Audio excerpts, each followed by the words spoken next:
So today we're going to show you how you can use formulas in Word. Formulas aren't just restricted to Excel in the Microsoft Office. You can also use formulas in Word. Now, as you see here, we have our document, and it has some figures for different product sales in different regions. All we're going to want is we want to total up how much these sales cost. So when you click in the bottom box with the total, we just go up to the top bar of our ribbon and click Layout. Then we're going to go right to the end and click Formula. You might have to type this in, just equals sum above to go upwards. But all we're going to do is we're going to select our number format, so we want to do it in pounds. And as you can see here, we have quite a few different functions, but we just want to use sum. So all we do is we just click OK, and it adds that up for us.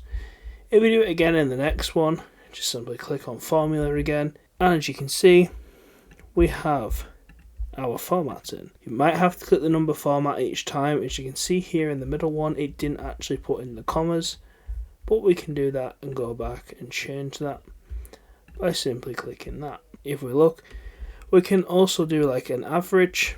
If we click average, oh, we actually got a syntax error there. If we just change this around a bit,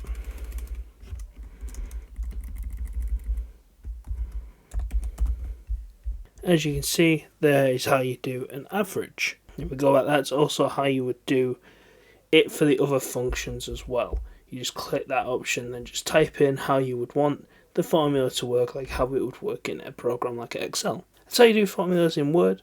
Thanks for watching, guys. Please like, comment, subscribe. I'll see you next time.